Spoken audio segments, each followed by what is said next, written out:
الحمد للہ وکفا والصلاة والسلام علی عباده الذین اصطفى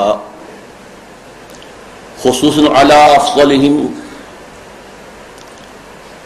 محمد صلی اللہ علیہ وسلم. اما بعد فقد قال اللہ تبارک وتعالی کما ورد فی سورۃ النساء. اعوذ باللہ من الشیطان الرجیم. بسم اللہ الرحمن الرحیم. ان الذین یکفرون باللہ ورسلہ ویریدون ان یفرقوا بین اللہ ورسلہ ویقولون نؤمن ببعض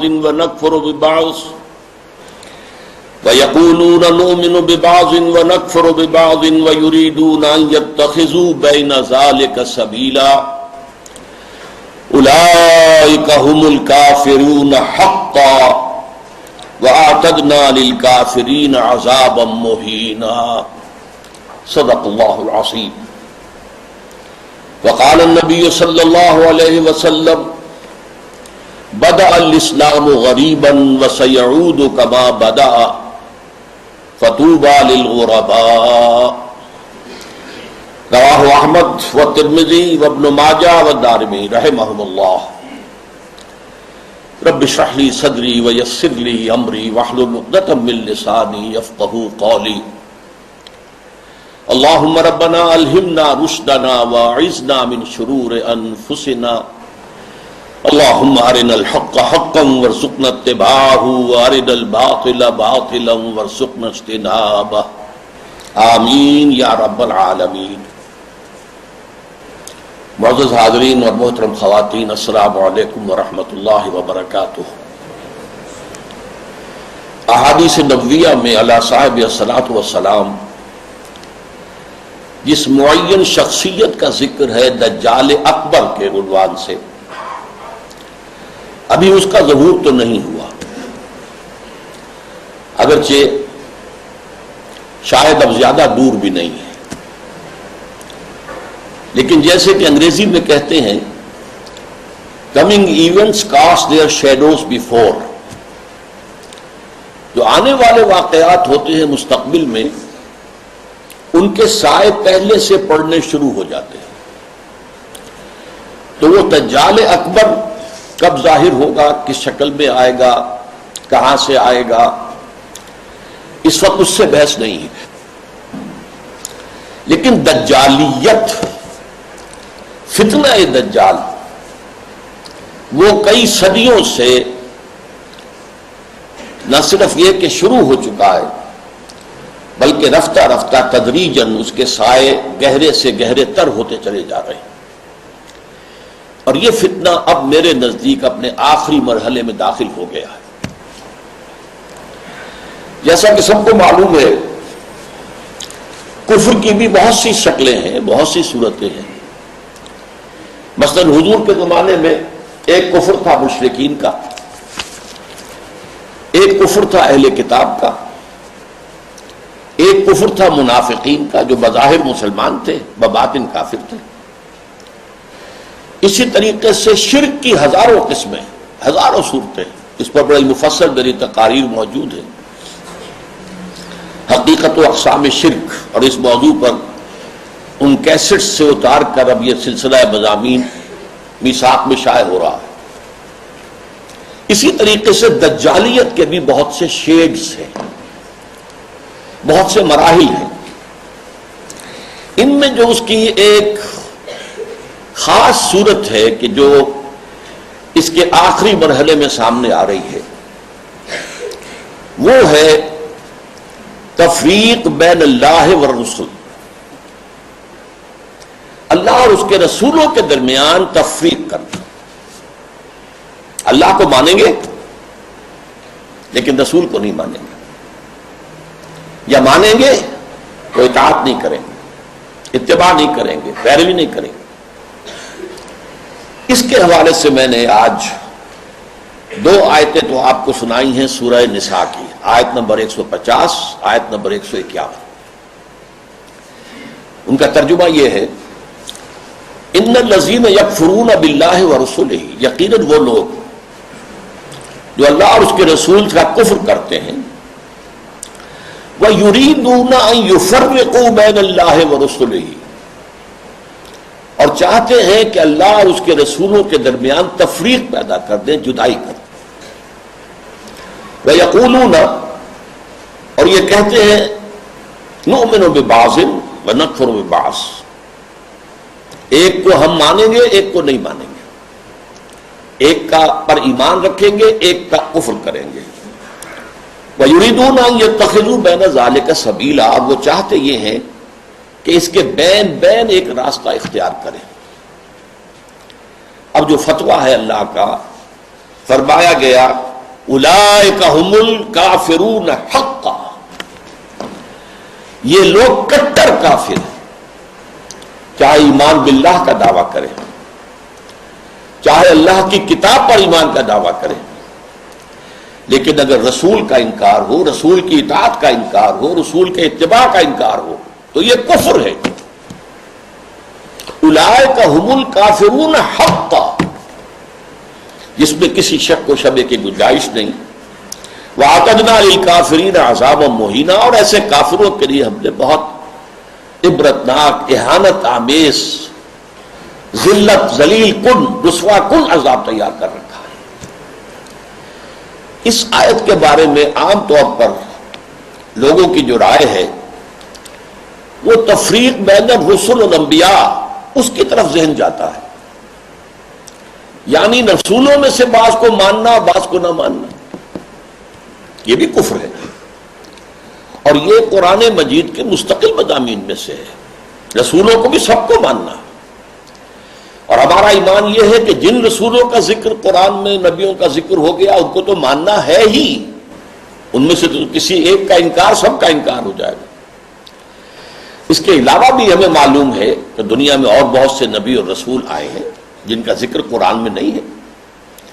رسولا قد قصصناہم علیک من قبل ورسلا لم نقصصہم علیک، اے نبی ہم نے بہت سے رسول ایسے بھی ہیں جن کا ذکر آپ کے سامنے کیا ہے پہلے، اور ایسے بھی بہت سے جن کا ذکر نہیں کیا، لیکن اجمالاً ہم ان سب پر ایمان رکھتے ہیں، یہ ہمارا عقیدہ ہے۔ تعین کے ساتھ انہی کو مانیں گے جن کا ذکر قرآن میں ہوا۔ تو یہ تفریق بین الرسل کا معاملہ بھی قرآن مجید کا ایک مستقل مضمون ہے، جس کے لیے دو مثالیں میں آپ کے سامنے پیش کرتا ہوں۔ بقرہ کے آخر میں بھی، جو آخری سے پہلی آیت ہے، لاسٹ بٹ ون، اور سورہ بقرہ میں 16ویں رکوع کے آخر میں بھی یہ مضمون آیا ہے۔ 16ویں رکوع میں فرمایا گیا قولوا آمنا باللہ وما انزل الینا وما انزل الی ابراہیم واسماعیل واسحاق ویعقوب والاسباط وما اوتی موسیٰ وعیسیٰ وما اوتی النبیون من ربہم لا نفرق بین احد منہم۔ اے مسلمانوں کہو ہم ایمان لاتے ہیں اللہ پر بھی، اور اس پر بھی جو ہم پر نازل کیا گیا، اس پر بھی جو ہم سے پہلے نازل کیا گیا، ابراہیم پر، اسماعیل پر، اسحاق پر، یعقوب پر، ان کی اولاد پر، موسیٰ پر، عیسیٰ پر، اور تمام نبیوں کو جو کچھ دیا گیا ہم اس سب پر ایمان رکھتے ہیں، اور لا نفرق بین احد من، ان میں سے کسی کے درمیان تفریق نہیں کرتے، تمام نبیوں کو مانتے ہیں۔ اسی طرح جو سورہ بقرہ کی آخری سے پہلی آیت ہے آمن الرسول بما انزل الیہ من ربہ والمؤمنون کل آمن باللہ وملائکتہ ورسلہ لا نفرق بین احد من رسلہ، ہم اس کے رسولوں میں سے، اللہ کے رسولوں میں سے کسی ایک کی بھی تفریق نہیں کرتے۔ تو تفریق بین الانبیاء والرسل بھی قرآن کا ایک مستقل موضوع ہے۔ اس مقام پر توجہ کی ضرورت ہے۔ یہاں اصلاً جو بات سامنے آ رہی ہے وہ یہ ہے تفریق بین اللہ والرسل، اللہ و رسولوں کے درمیان تفریق کر دینا، اللہ کو ماننے کا دعویٰ کرنا لیکن رسولوں کو ماننے سے انکار کر دینا، یا ماننا تو اس کے اتباع، اس کی اطاعت سے انکار کر دینا۔ یہ در حقیقت ایک اہم ترین جو ہے فتنہ اس وقت جو دجالیت کا سب سے بڑا سیلاب آ رہا ہے، اس کا اصل ہدف یہی ہے، اس کا گول تو یہ ہے کہ اسلامی تہذیب کے جو بچے کھچے اثرات رہ گئے ہیں ان کا صفایا کر دیا جائے، لیکن اس کا حربہ کیا ہے؟ اللہ اور اس کے رسول کے درمیان تفریق۔ اچھا، یہ تفریق جو ہے بین اللہ والرسل، اس کی ایک تاریخ میں آپ کے سامنے پہلے اجمالاً عرض کر دوں۔ آغاز اسلام میں سب سے پہلے اس کا اظہار ہوا ہے، مظاہرہ ہوا ہے یہود کی طرف سے۔ ہم اللہ کو مانتے ہیں، یوم آخر کو مانتے ہیں، ہمیں بھی مسلمان مانو، صاحب ایمان تسلیم کرو۔ یہ جو دوسرا رکوع ہے سورہ بقرہ کا، اس میں اگرچہ منافقین کا تذکرہ بھی ہے لیکن یہاں اصلاً یہود کا ذکر ہے۔ وَمِنَ النَّاسِ مَن يَقُولُ آمَنَّا بِاللَّهِ وَبِالْيَوْمِ الْآخِرِ وَمَا هُمْ بِمُؤْمِنِينَ، لوگوں میں سے کچھ ایسے بھی ہیں جو کہتے ہیں ہم ایمان رکھتے ہیں اللہ پر بھی، یوم آخر پر بھی، لیکن وہ ہرگز مومن نہیں ہے۔ يُخَادِعُونَ اللَّهَ وَالَّذِينَ آمَنُوا وَمَا يَخْدَعُونَ إِلَّا أَنفُسَهُمْ وَمَا يَشْعُرُونَ فِي قُلُوبِهِم مَرَضٌ فَزَادَهُمُ اللَّهُ مَرَضًا وَلَهُمْ عَذَابٌ أَلِيمٌ بِمَا كَانُوا يَكْسِبُونَ۔ یہ لوگ جو ہیں کہہ تو رہے ہیں کہ ہم اللہ کو مانتے ہیں، آخرت کو مانتے ہیں، تو ہمیں مانو، صاحب ایمان مانو، مسلمان تسلیم کرو، لیکن وہ ہرگز مومن نہیں ہے۔ وہ دھوکہ دے رہے ہیں اہل ایمان کو اور کوشش کرتے ہیں اللہ کو دھوکہ دینے کی، لیکن یہ کہ انہیں اندازہ نہیں ہے کہ وہ کیا کر رہے ہیں۔ لیکن صاف فرما دیا گیا کہ ان کے لیے عذاب مہین وَلَهُمْ عَذَابٌ عَلِيمٌ، دردناک عذاب۔ تو یہ یہود کی طرف سے دعوت تھا، اور خاص طور پر جو ابتدائی عہد تھا مدینہ کا، جس میں کہ 16-17 مہینے حضور نے بیت المقدس کی طرف رخ کر کے نماز پڑھی ہے، حضور نے اور صحابہ نے۔ اس وقت خاص طور پر ابھی یہودیوں کے کان کھڑے نہیں ہوئے تھے کہ یہ کوئی نیا دین آ گیا ہے یا یہ کوئی نئی امت کی تاسیس ہو رہی ہے، یہ تو ہمارے ہی قبلے کو کی پیروی کر رہے ہیں۔ اسی سے ہمت پا کر ان کو یہ کہنے کا بھی موقع ہوا کہ ہمیں بھی مانو کہ ہم مسلمان ہیں، مومن ہیں، دیکھو اللہ کو مانتے ہیں، آخرت کو مانتے ہیں، اگر ہم محمد کو نہیں مانتے صلی اللہ علیہ وسلم تو کون سی بڑی بات ہے۔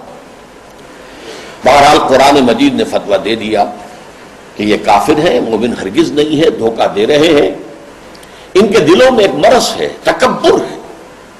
کیوں نہیں مان رہے محمد کو صلی اللہ علیہ وسلم؟ تکبر، اور اس کی وجہ سے اللہ نے ان کے تکبر میں، ان کے مرض میں اضافہ کر دیا ہے۔ وَلَهُمْ عَذَابٌ عَلِيمٌ بِمَا كَانُوا يَكْسِبُونَ، اور ان کے لیے دردناک عذاب ہے بسبب اس کے کہ جو جھوٹ وہ بول رہے ہیں۔ نمبر 2 پر منافقین نے جو شکل اختیار کی، وہ پورے زور دے کر کہتے تھے کہ ہم اے محمد آپ پر ایمان رکھتے ہیں، لیکن یہ کیا ضروری ہے کہ آپ کو ہر معاملے میں حکم تسلیم کریں، یہ کیا ضروری ہے کہ آپ کا ہر حکم بھی مانیں؟ آپ کی رسالت کا کام پورا ہو گیا، آپ نے قرآن لا کر ہمیں اللہ کی کتاب دے دی، اب جو کچھ قرآن میں ہوگا اس کو تو مانیں گے، لیکن یہ کہ آپ کا حکم، آپ کا قول، آپ کا فرمان، آپ کا قانون، یہ کیوں مانیں؟ چنانچہ آپ دیکھیے سورہ منافقون کی پہلی آیت میں سب سے زیادہ شد و بد کے ساتھ وہ ذکر ایمان بالرسول کا کرتے ہیں۔ اذا جاءك المنافقون قالوا نشهد انك لرسول اللہ، اے نبی جب آپ کے پاس یہ منافق آتے ہیں اور کہتے ہیں کہ ہم گواہ ہیں کہ آپ اللہ کے رسول ہیں، واللہ یعلم انک لرسول، اور اللہ خوب جانتا ہے، اللہ سے بڑھ کر اور کس کو معلوم ہوگا کہ اے محمد آپ اللہ کے رسول ہیں صلی اللہ علیہ وسلم۔ واللہ یشہد ان المنافقین لکاذبون، لیکن اللہ تعالیٰ گواہی دیتا ہے کہ یہ منافقین جو ہیں یہ جھوٹ بول رہے ہیں، ان کا آپ کی نبوت و رسالت پر وہ ایمان نہیں ہے کہ جو ہونا چاہیے۔ خاص طور پر قتال کے معاملے میں انہوں نے یہ کہنا شروع کر دیا تھا کہ یہ تو خود اپنی طرف سے شروع کر دیا ہے محمد نے صلی اللہ علیہ وسلم۔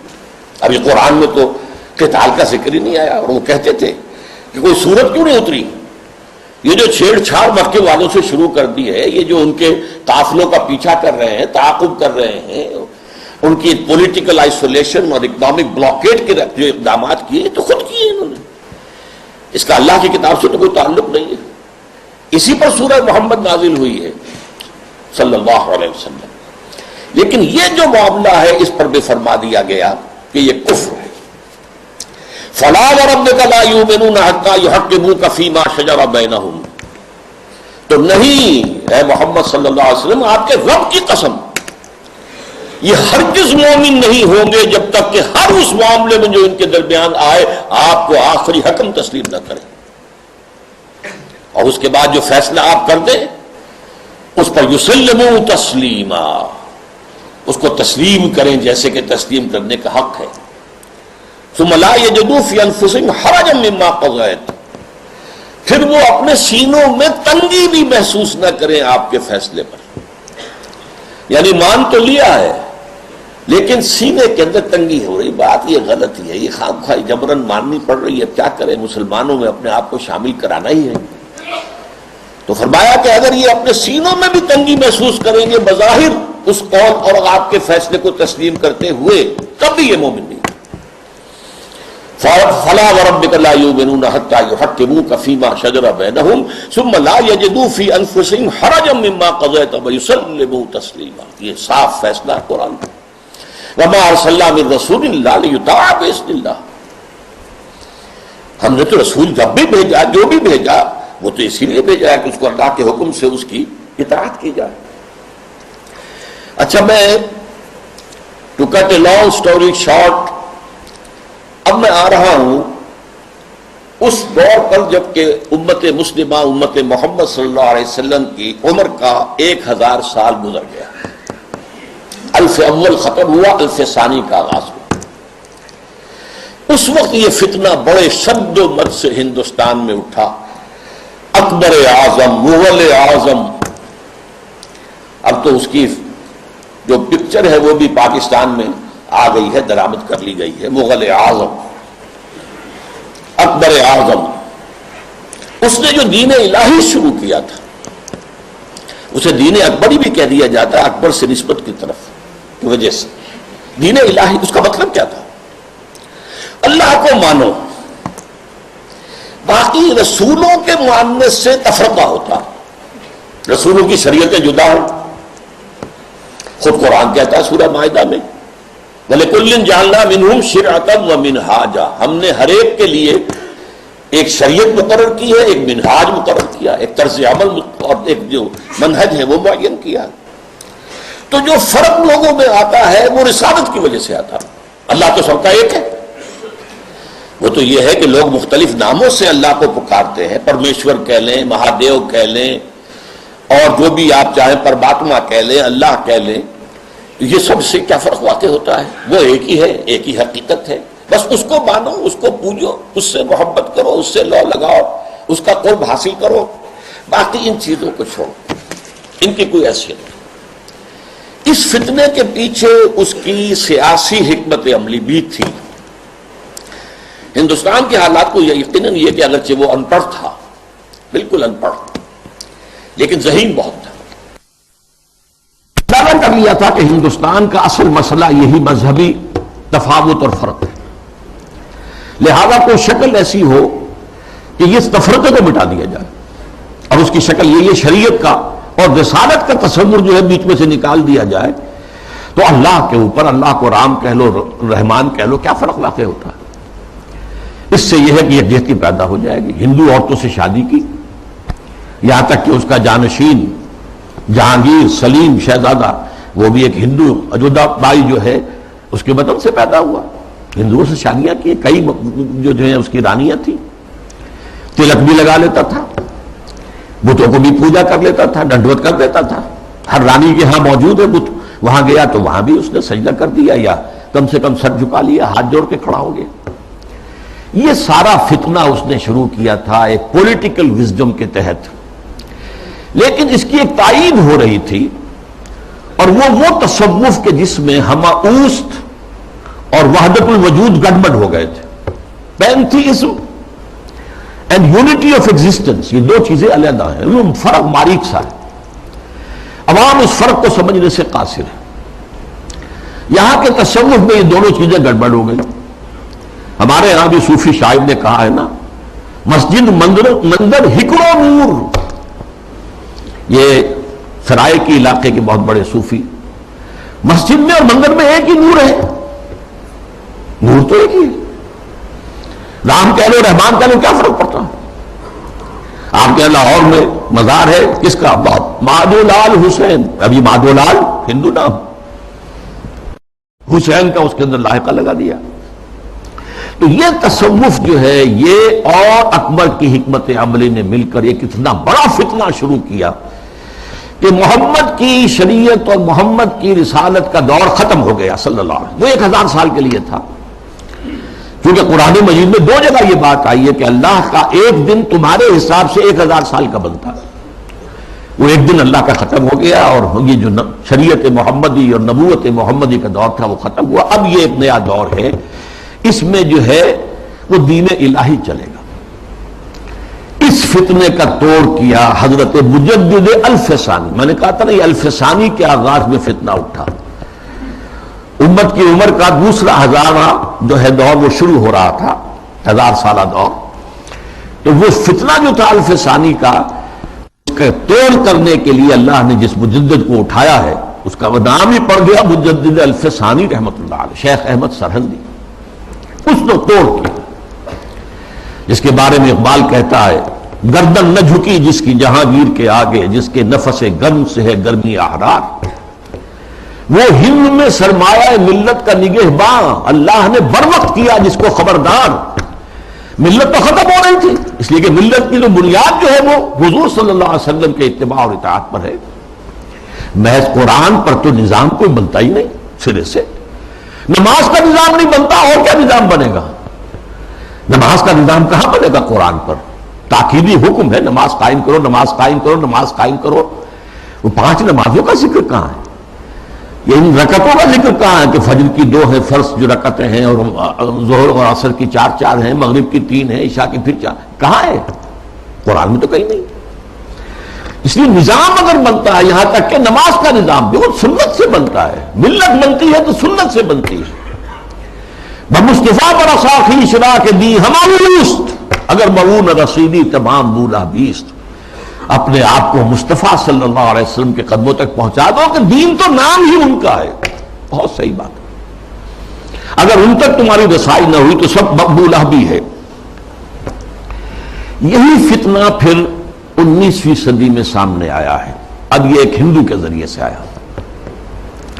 راجہ رام موہن رائے بہت بڑا عالم تھا, فارسی کا, عربی کا, اردو کا, ہندی تو اس کی زبان تھی. اور ہندوؤں میں جو احیاء ہوا ہے ان کا قومی سطح پر, وہ جن اشخاص کا مرہون منت ہے ان میں بہت بڑے مقام پر راجہ رام موہن رائے ہے. اور یہ موحد تھا, موحد کامل.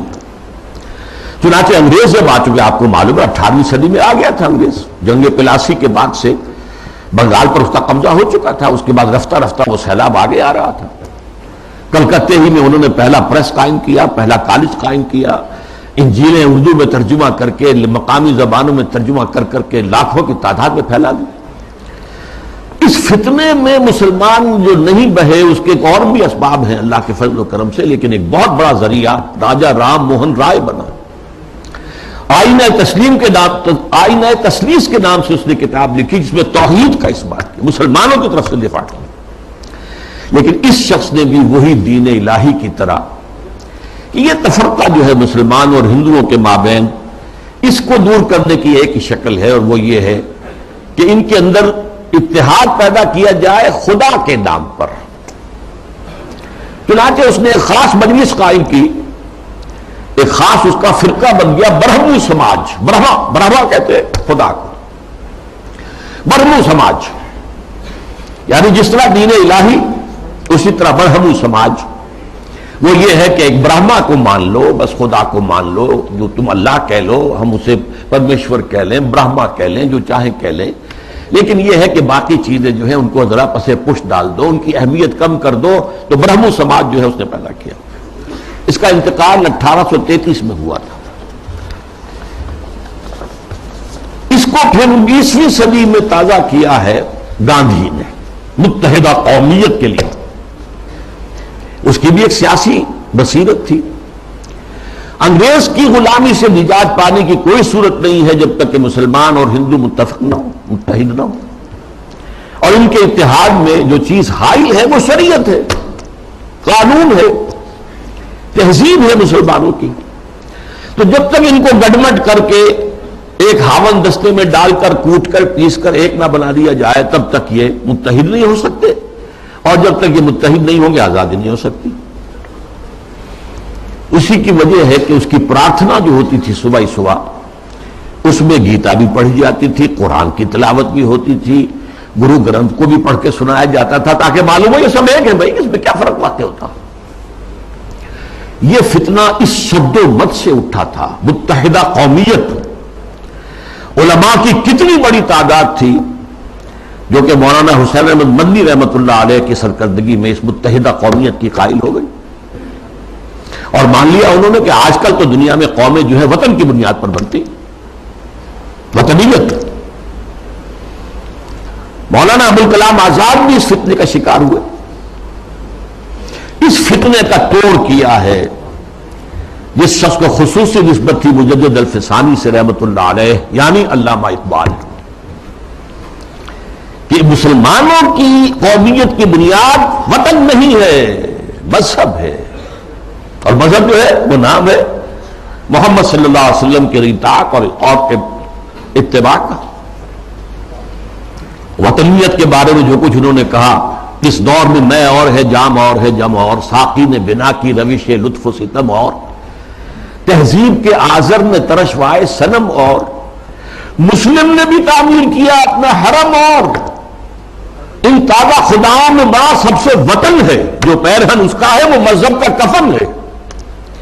یہ وہی بات جو مجدد الفسانی نے کہی تھی، اسی بات کو علامہ اقبال نے کہا ہے، اور ان کی بڑی گہری باہمی نسبت ہے۔ چوتھے نمبر پر پھر جب انگریز کا یہاں پر پورا تسلط ہو گیا 1857 کے بعد، تو فتنہ انکار حدیث پیدا ہوا، سنت رسول کا استخفاف۔ یہ چونکہ مغرب سے درآمد شدہ فلسفہ اور نظریات اور مغرب سے درآمد شدہ سائنس کے زیر اثر تھا، لہذا یہ فتنہ پورے عالم اسلام میں ہوا، اگرچہ اس کے مرکز دو بنے ہیں، ایک ہندوستان اور دوسرے مصر۔ مصر ثقافتی اعتبار سے عالم عرب کا امام، اور عجمی اسلام جو ہے اس میں سب سے اہمیت، سب سے بڑھ کر وہ ہندوستان کو تھی۔ تقریباً پوری دنیا کی جو مسلمانوں کی آبادی ہے اس کا تہائی ہندوستان میں ہوتا تھا، آج بھی ایسا ہی ہے۔ 40 کروڑ سے زائد جو ہے وہ بھارت اور پاکستان اور بنگلہ دیش میں ہیں، 125 کروڑ کل جو ہے مسلمان، ایک تہائی تعداد تو یہاں ہوتی تھی، اور یہاں پہ ظاہر بات ہے کہ ثقافت کا بہت بڑا مرکز، علم کا۔ اس میں جو آغاز ہوا سر سید احمد خان سر خیل، اس کے بعد یہ کہ یہاں بھی علماء، اور علماء بھی جو اہل حدیث تھے، وہ اس کا شکار ہوئے۔ مولانا عبداللہ چکڑالوی، چکڑالہ، یہ چکوال کے قریب ہے، وہاں کے بہت بڑے عالم اہل حدیث، وہ اسی فتنہ انکار حدیث میں مبتلا ہوئے، پھیلایا انہوں نے بڑے پیمانے پر۔ اسی طرح مولانا اسلم جیراج پوری یو پی کے، انہوں نے اس فتنے کو بھڑکایا، وہ بھی اہل حدیث سے مسلک۔ اسی طریقے سے مولانا تمنا عبادی، نیاز فتح پوری، بہت عمدہ منمون نگار، انشا پرداز، غلام جیلانی برق، اگرچہ اس کی آخر میں ہدایت ہو گئی، لیکن سب سے بڑھ کر یہ فتنہ جس شخص سے پھیلا ہے وہ غلام احمد پرویز۔ اس کا لکھنے کا اسلوب بھی بڑا اچھا تھا، دلکش تھا، تقریر کا اسلوب بھی بہت اچھا تھا اور دلکش تھا۔ اور یہ جان لیجئے فتنہ وہی شخص برپا کر سکتا ہے جس میں صلاحیت ہوتی ہے۔ عام آدمی کیا فتنہ برپا کرے گا، اور کرے گا تو پھیلائے گا کیسے؟ تحریر و تقریر سے فتنہ جو ہے وہ پھیلتا ہے، پروان چڑھتا ہے، اور ان دونوں چیزوں پر اس شخص کو بڑی دسترس حاصل تھے۔ دیکھیے یہ دو غلام احمد پنجاب نے پیدا کیے۔ غلام احمد قادیانی، اس نے ختم نبوت کی مہر توڑ دی، اجرائے وحی، اجرائے نبوت کا دعویٰ کر دیا۔ اور غلام احمد پرویز، اس نے وہ دوسری اعتبار سے نبوت و رسالت کو زخم لگائے کہ نبی کی رسالت جو ہے وہ ٹھیک ہے، ہم مانتے ہیں، لیکن نبی کی اطاعت اور اس کا اتباع یہ صرف ان کی زندگی تک تھا۔ یہ فتنہ جو ہے پرویزیت، یہ آج بھی جاری ہے۔ اس کے کچھ کیسٹس ہیں جو آج بھی پھیل رہے ہیں، نہ صرف پاکستان کے مختلف حصوں اور علاقوں میں، بلکہ اور باقی باہر کے ممالک کے اندر بھی چھوٹی چھوٹی جو ہے ان کی جو بزم بنتی ہے، بزم طلوع اسلام جیسے یہاں پر ہوتی تھی، طلوع اسلام اس کا رسالہ تھا، تو ایسی بزمیں بنتی ہیں اور اس کے اندر لوگ جمع ہو کر اور یہ اس کے کیسٹ سنتے ہیں، اس کی تقریریں سنتے ہیں۔ یہ فتنہ کیا تھا، اس کو میں یہ چاہتا ہوں کہ give the devil his due، شیطان کو بھی جو اس کا حق ہے وہ دینا چاہیے۔ اس نے کبھی انکار نہیں کیا مطلقاً حدیث کا، بلکہ اس کا موقف اصل میں کیا وہ سمجھ لیجئے۔ نمبر 1، دائمی ہدایت اور دائمی قانون صرف قرآن کا ہے۔ سنت رسول کے حکم پر چلنا، قرآن میں جہاں بھی آیا آتی ہے الرسول، اس سے مراد کیا ہے؟ اس وقت رسول امیر بھی تھے مسلمانوں کے، تو یہ اطاعت امیر کا ہے۔ وہ سربراہ مملکت بھی بن گئے مدینے میں، تو اطاعت جو ہے وہ حکمران کی ہے۔ اس اعتبار سے وہ مرکز ملت تھے، مرکز ملت کی اطاعت ہوگی۔ اب جب بھی کوئی اسلامی ریاست قائم ہوگی تو جو مرکز ملت ہوگا اس کی اطاعت ہوگی، اس سے حق حاصل ہوگا، وہ جو بھی حکم تسلیم کرے، جو حکم نہ تسلیم کرے۔ اس طرح گویا کہ رسالت محمدی اور نبوت محمدی اور شریعت محمدی اور سنت محمدی، اس کی اس نے گویا کہ عملاً نفی کر دی۔ انہوں نے کہا کہ ہم حدیث صرف وہی مانیں گے جو قرآن کے مطابق ہو۔ اچھا، کوئی شے قرآن کے مطابق ہے یا نہیں ہے کون طے کرے گا؟ ہم کریں گے۔ قرآن کی تشریح اور تعبیر اور تفسیر اگر سنت سے آزاد ہو کر کی جائے تو ظاہر بات ہے قرآن کو موم کی ناک بنایا جا سکتا ہے، ادھر بول دے ادھر بول دے، جو چاہیں تعبیر کر لیں۔ اس کی ایک میں مثال آپ کو دیتا ہوں، اگرچہ وہ بڑی استہزائیہ سے مثال ہے۔ قرآن مجید میں حکم آیا سورہ مائدہ میں، وَالسَّارِقُ وَالسَّارِقَةُ فَاقْطَعُوا أَيْدِيَهُمَا، چور مرد ہو یا عورت ان کے ہاتھ کاٹ دو۔ اب اس کی کیا تعبیر کی؟ رسول نے تو سمجھا ہاتھ کاٹنا ہے اور آپ نے ہاتھ کاٹے۔ ایک مخزومی خاتون تھی بڑے اونچے گھرانے کی، بنو مخزوم، وہی ابو جہل کا قبیلہ ہے، فاطمہ نام تھا، فاطمہ مخزومیہ، اس نے چوری کی۔ اب اس کا ہاتھ کاٹنے کا حکم دے دیا گیا۔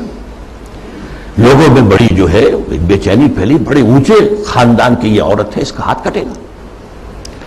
اور تو کسی کو جو ہے لب کشائی کی ہمت نہیں تھی۔ حضرت انس حضور کے خادم خاص تھے، ان کو ذریعہ بنایا کہ حضور یہ اونچے خاندان کی عورت ہے، خاندان کی ناک کٹ جائے گی، آپ اس میں نرمی کیجیے۔ حضور نے سخت غصے کا، غضب کا اظہار کیا۔ اے انس، تم سے پہلے جو امتیں برباد ہوئی اسی لیے ہوئی کہ جب اونچی قسم کے لوگ، اونچے لیول کے لوگ جرم کرتے تھے انہیں چھوڑ دیا جاتا تھا، اور عوام اور غریب لوگ جرم کرتے تھے تو انہیں سزا دی جاتی تھی۔ خدا کی قسم اگر فاطمہ بنت محمد بھی چوری کرے گی، معاذ اللہ ثم معاذ اللہ ثم معاذ اللہ، رضی اللہ تعالی عنہا وصلی اللہ علیہ وسلم، تو اس کا بھی ہاتھ کاٹا جائے۔ اب اس کی تعبیر پرویز صاحب کیا کرتے ہیں؟ ان کا ہاتھ کاٹ دو، مطلب ایسا معاشرہ، ایسا معاشی نظام بنا دو کہ چوری کی ضرورت ہی نہ رہے۔ جیسے محاورے میں کہتے ہیں نا، والدین کسی مسئلے میں اپنے بیٹے سے، بھائی تم نے تمہارے ہاتھ کاٹ دیے، یعنی یہ کہ تم نے تو ایسا قدم اٹھا لیا کہ اب ہم کچھ کر ہی نہیں سکتے۔ یہ گویا کہ اس محاورے پر لے آیا، ان کے ہاتھ کاٹ دو، یعنی ایسا ماحول پیدا کر دو، ایسا سوشلسٹ نظام برپا کر دو کہ جس میں ہر ایک شخص کی ضرورت پوری ہو رہی ہے تو کہا کہ چوری کرے گا۔ یہ ہاتھ کاٹ دو کا مفہوم ہے، یہ نہیں ہے، یہ تو مولویوں نے بنا لیا ہے، اور یہ غلط تصور ہے کہ ہاتھ کاٹے جائیں۔ حالانکہ ڈٹائی کا یہ عالم ہے کہ اسی آیت میں آگے فرمایا گیا ہے، جزاء بما کسبا نکالا من اللہ، یہ در حقیقت ان کے کرتوت کا بدلہ ہے۔ تو گویا کہ ان کے کرتوتوں کا بدلہ یہ ہے کہ ایسا نظام قائم کرو، یہ ان کے کرتوتوں کا بدلہ ہے۔ نکالن، اور عبرت ہے لوگوں کے لیے اللہ کی طرف سے۔ اللہ عبرت کیسے ہوگی؟ کیا اس اعلیٰ نظام سے عبرت پیدا ہوگی؟ قرآن مجید اپنی حفاظت کرتا ہے، لا یاتہ الباطل من بین یدیہ ولا من خلفہ، قرآن مجید کے اوپر کوئی باطل حملہ آور نہیں ہو سکتا، نہ سامنے سے نہ پیچھے سے۔ بہرحال یہ اس کا موقف تھا، اور یہ موقف آج بہت بڑے پیمانے پر ہمارے جو جدید تعلیم یافتہ لوگ ہیں ان میں موجود ہے۔ ان کے ہاں بھی یہ پہلا موقع تھا کہ درس قرآن کے نام سے محفل ہوتی تھی، اور وہ مخلوط محفل ہوتی تھی، مرد بھی اور خواتین اور نوجوان لڑکیاں بھی، اور وہ بے پردگی کے ساتھ۔ اب جو صورتحال ہے، یہ فتنہ جو ہے بہت شد و بد اور بہت بڑے پیمانے پر اور بڑی پشت پناہی کے ساتھ مغرب کے زیر اثر، اور دجال جو اس وقت ہے، دجاجلہ میں سے ایک بہت بڑا دجال جو ہے امریکہ، اور شخصی طور پر بش، اس کی ریشہ دوانی اور اس کی پشت پناہی اور اس کی تائید اور اس کی مدد سے جو فتنہ اٹھ رہا ہے، اس کا ہدف کیا ہے؟ اسلامی تہذیب کی بیخبری کرنا، اور اس کا حربہ کیا ہے؟ تفریق بین اللہ والرسل۔ اللہ کو مانو، قرآن کو مانو اور اس کی من مانی تعبیر کرو، رسولوں کو چھوڑو، رسول کی بات کو چھوڑو۔ وہ تھے تو اپنے وقت کے لیے تھے، ایک وقتی کلچر انہوں نے پیدا کر دیا تھا، ایک وقتی نظام پیدا کر دیا تھا، وہ لوگوں کی اس وقت کی ذہنی سطح کے مطابق تھا، اس وقت کے ماحول کے مطابق تھا، یہ کوئی مستقل اور دائمی شے نہیں ہے۔ حربہ یہ ہے۔ اس ضمن میں اب میں ذرا تھوڑا سا تاریخی پس منظر بیان کروں۔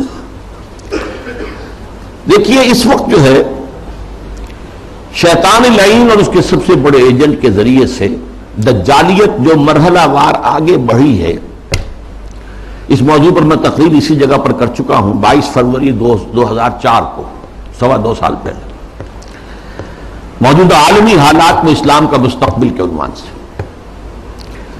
سب سے پہلی دجالیت جو آئی دنیا میں، وہ ریاست اور سیاست کے میدان میں آئی، سیکولرزم کے عنوان سے۔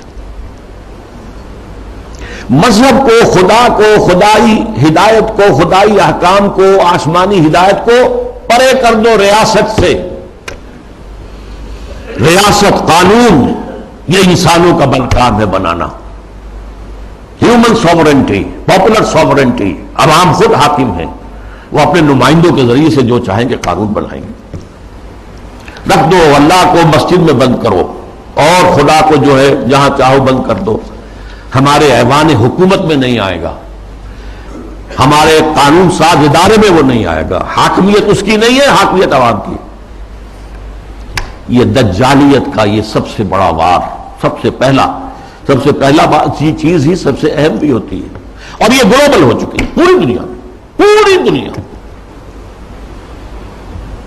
واقعہ یہ ہے کہ اللہ کے خلاف، خدا کے خلاف اس سے بڑی بغاوت آج تک نہیں ہے۔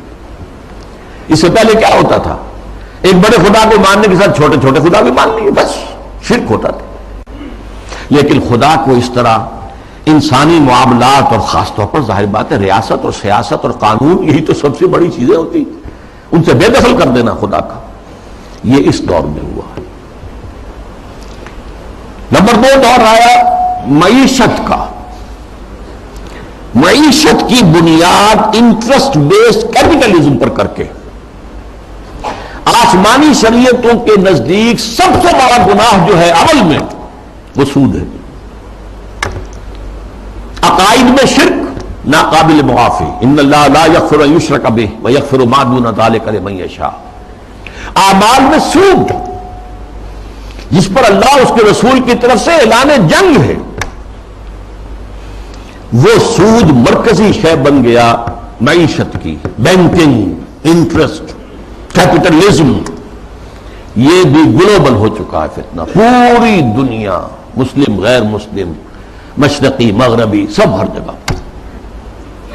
اب تیسرا وار جو آ رہا ہے یا شروع ہو چکا ہے کافی بڑے پیمانے پر، اور مغرب اور اس کے زیر اثر جو دوسرے ممالک ہیں ان کے اندر تو وہ آ چکا ہے پورے طور پر۔ ابھی عالم اسلام میں پورے طور سے نہیں آیا ہے، جس کے لیے بڑی ایک منظم سازش کے ساتھ بڑی جد و جہد ہو رہی ہے۔ وہ کیا ہے؟ شرم و حیا،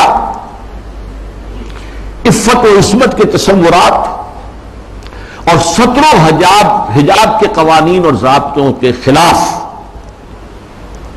اس سے آزاد تہذیب اور معاشرت۔ جیسا کہ میں نے عرض کیا، یہ شرم و حیا، عصمت و عفت کے تصورات، کہ یہ بھی کوئی بڑی اعلیٰ قدر ہے۔ ستر و حجاب یہ بھی کوئی احکام ہے. ان سب کی نفی اسلامی تہذیب وہ اس وقت سب سے بڑا چیلنج اس سے، اس لیے کہ یہ اسلامی تہذیب کا بنیادی نقطہ ہے، اہم ترین ہے. اس ضمن میں دیکھیے سب سے پہلے امریکہ میں ان کے جو تھنک ٹینکس ہوتے ہیں، بڑے بڑے مفکر ہوتے ہیں، تھنکرز ہوتے ہیں، وہ چیزیں لکھتے ہیں اور وہ گویا کہ ایک طرح کی رہنمائی ہوتی ہے حکومت کے لیے. سیموئل پی ہنٹنگٹن نے ایک لکھی کتاب، بلکہ مقالہ، تہذیبوں کا ٹکراؤ. اب ہمارا اصل معاملہ ہماری تہذیب کا مسلم تہذیب سے ٹکراؤ ہے،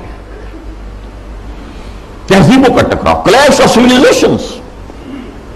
اور اس میں اس نے تجزیہ کیا. یہ چیزیں پہلے بھی بیان ہوئی ہیں لیکن اس وقت ایک خاص موضوع کے تحت میں ترتیب کے ساتھ ان چیزوں کو لا رہا ہوں. اس نے کہا کہ ٹوائنبی نے کہا ہے کہ دنیا میں آج تک کل 20 تہذیبیں قائم ہوئیں، ان میں سے 12 تو مر چکی، ختم ہو گئی، نسیم منسیہ ہو گئی. 8 ابھی موجود ہیں. ایک ہماری مغربی تہذیب ہے، 7 اور ہیں. ان 7 میں سے بھی 5 تو ایسی ہیں جنہیں ہم آسانی سے ایسیمیلیٹ کر سکتے ہیں. انڈین سیویلائزیشن آسانی سے ایسیمیلیٹ ہو گئی، وہی کلچر، وہی تہذیب، وہی بے پردگی، وہی اریانی پہلے بھی تھی اب بھی آ گئی، وہی ناچ گانا وہ پہلے بھی تھا اب اور زیادہ ہو گیا، لہذا تہذیبی ٹکراؤ وہاں تو ہے ہی نہیں. تو دو جو تہذیبیں ہیں وہ ہمارے لیے چیلنج ہیں، وہ لوہے کے چنے ہیں، انہیں چبانے میں وقت لگے گا. ایک مسلم سیویلائزیشن اور ایک کنفیوشین سیویلائزیشن. کنفیوشین سیویلائزیشن کے بارے میں تو میں اس وقت نہیں سمجھا تھا کہ یہ کیا واقعی کوئی چین کے اندر یا اس کے آس پاس کے ممالک میں جو بدھ مت کے پیروکار شمار ہوتے ہیں کوئی واقعی کوئی تہذیب کنفیوشس کے حوالے سے ہے. ابھی حال ہی میں نیوز ویک کا ایک پرچہ چھپا ہے جس کا مین مضمون تھا کنفیوشس کا احیاء، ریوائول.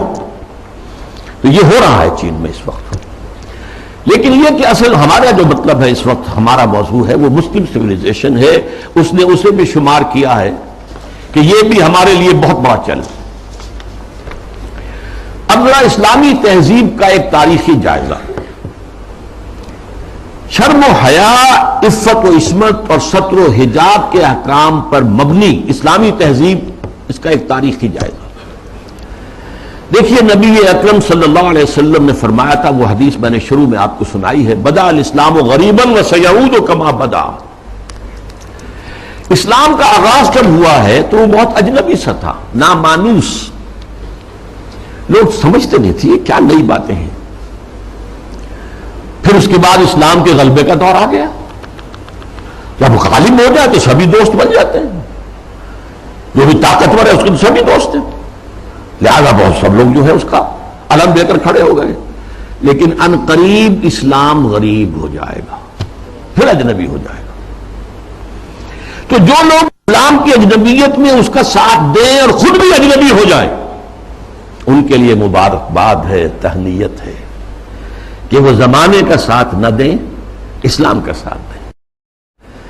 دیکھیے نبی اکرم صلی اللہ علیہ وسلم نے فرمایا تھا، وہ حدیث میں نے شروع میں آپ کو سنائی ہے، بدأ الاسلام غریبا وسیعود کما بدا.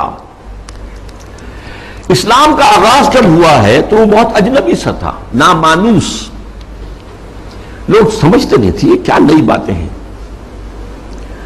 پھر اس کے بعد اسلام کے غلبے کا دور آ گیا. جب وہ غالب ہو جائے تو سبھی دوست بن جاتے ہیں، جو بھی طاقتور ہے اس کے تو سبھی دوست ہیں، لہذا بہت سب لوگ جو ہے اس کا علم لے کر کھڑے ہو گئے. لیکن ان قریب اسلام غریب ہو جائے گا، پھر اجنبی ہو جائے گا. تو جو لوگ اسلام کی اجنبیت میں اس کا ساتھ دیں اور خود بھی اجنبی ہو جائیں، ان کے لیے مبارکباد ہے، تہنیت ہے کہ وہ زمانے کا ساتھ نہ دیں، اسلام کا ساتھ دیں.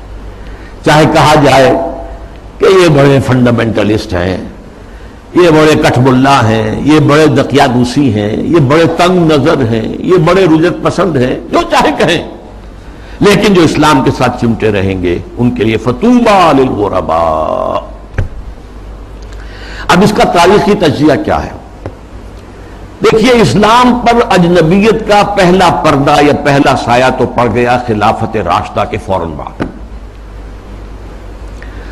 حکومت و ریاست کے میدان میں امرہم شورا بینہم کے بعد ختم ہوئی اور ملوکیت شہنشاہیت کا آغاز ہو گیا. اب اس کی تفصیل میں اس وقت نہیں جاؤں گا. بنو امیہ، بنو عباس، پھر اس کے بعد جو بادشاہتیں بنی، مغلوں کی حکومت، صفویوں کی حکومت، ترکوں کی حکومتیں، یہ تھی. یہ وہاں پر وہ خلافت کی بنیادی بات یہ نہیں تھی کہ چلو اپنے میں سے بہترین کو اور پھر اس کا حوالے کرو. ان اللہ یامرکم ان تؤدوا الامانات الی اہلھا، جو اہل ہو ان کے ذمہ داریاں جو ہے ان کے ذمہ لگاؤ. اس کو ختم کر دیا گیا. اب جس کی لاٹھی اس کی بھینس. بنی امیہ کی طاقت زیادہ ہے، عصبیت شدید ہے، لہذا وہ آئے، انہوں نے حکومت قائم کر لی. تو یہ پہلا دور تھا اجنبیت کا، پہلا پردہ پڑا اسلام پر. دوسرا پردہ کچھ عرصے کے بعد جب ملوکیت نے خوب پنجے گاڑ لیے، مضبوطی ہو گئی اور ملوکیت شہنشاہیت میں تبدیل ہو گئی. یہ دور بنو عباس ہے. اس میں معیشت کے میدان میں بھی آ گیا معاملہ. ایک طرف جاگیرداری جو ملوکیت کی بنیاد ہوتی ہے، ہر جگہ مشرق و مغرب میں شہنشاہیت اور بادشاہیت میں آپ کو جاگیرداری ملے گی. جاگیردار ہوتے 30,000 منصبدار، 20,000 منصبدار، ان پر حکومت قائم ہوتی اور ان کے لیے ضروری ہے مزارعت. آپ نے بہت بڑی جاگیر دے دی ہے، لیکن کیا وہ شخص خود کاشت کر لے گا؟ وہ تو کسی کو بٹائی پر کاشت کے لیے دے گا نا.